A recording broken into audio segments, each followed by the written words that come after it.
In the fantasy genre, inns are incredibly iconic places. They're where heroes get together, they're where rumours and information are uncovered, and they're where quests are accepted. The Lord of the Rings is no different. The Inn of the Prancing Pony in Bree sees no shortage of action during Frodo's brief visit there. But not all inns are so lively or lucky. Today, we talk about an inn that, well, we know very little about, except that it didn't have a happy ending. Today, I talk about the Forsaken Inn. The Forsaken Inn gets precisely one mention in The Lord of the Rings. When Aragorn and the hobbits are atop Weathertop, Merry asks how far they are from Rivendell. Aragorn responds with, "I don't know if the road has ever been measured in miles beyond the Forsaken Inn, a day's journey east of Bree." Considering Aragorn and the hobbits don't visit the inn because they're intentionally staying off the road, we don't actually get to see the place. So, from The Lord of the Rings, the only thing we know about the place is its rough location, which is actually marked on an early version of Tolkien's maps, and that it has a somewhat ominous name.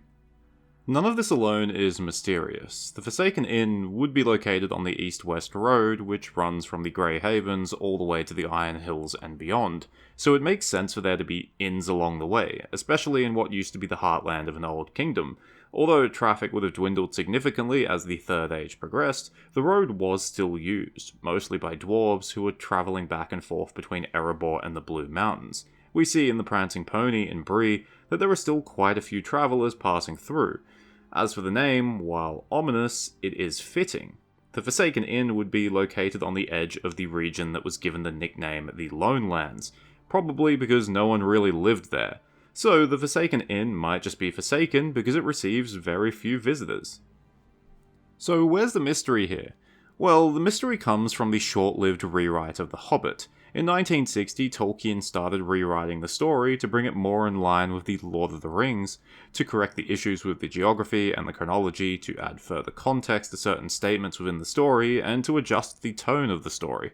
The project was abandoned rather quickly, just before Thorin's company reached Rivendell. To compare it, Frodo and company reach Rivendell after 12 chapters. Thorin and company reach Rivendell at the start of the 3rd chapter, so yeah, there really wasn't a lot of rewriting here. But there was rewriting concerning the Forsaken Inn. In the original Hobbit, the Forsaken Inn isn't even mentioned. While Thorin's company do pass by some unnamed inns, these are all before they've even left the Shire. After that, they are implied to have passed through Breeland, and then they enter the Lone Lands, where there are no people, no inns, and a worsening road.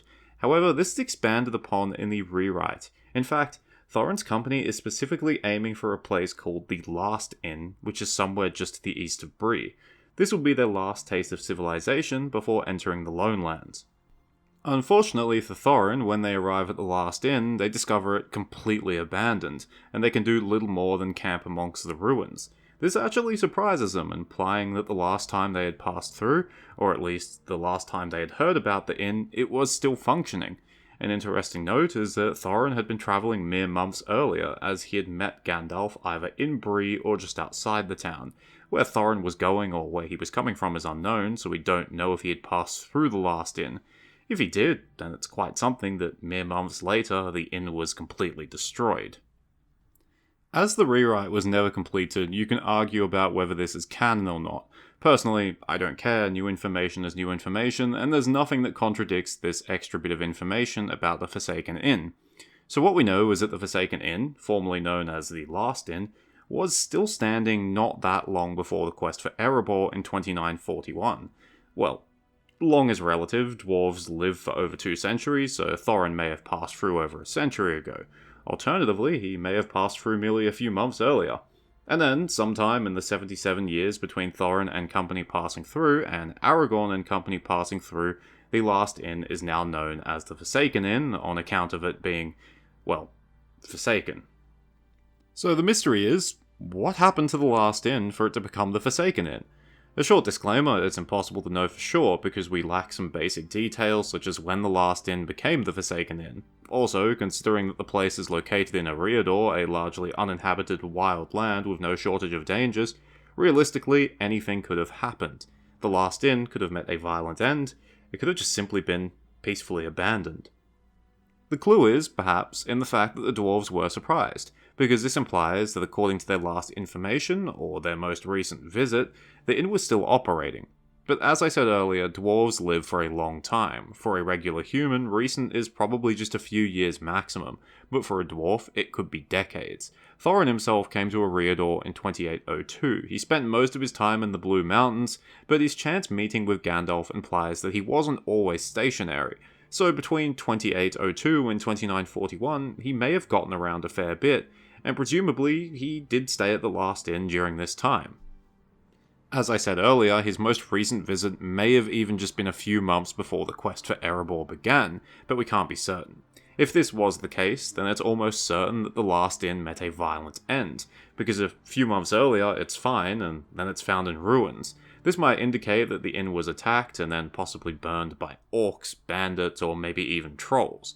While the rangers were supposed to keep these lands safe, their ever-dwindling numbers made this more and more difficult.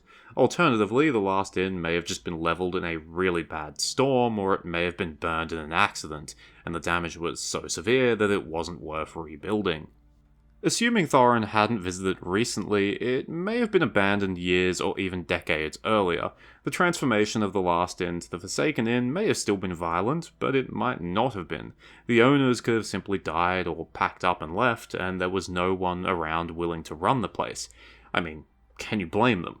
Without constant upkeep, the place might have swiftly fallen apart, explaining why it was basically in ruins by the time Thorin and company arrived.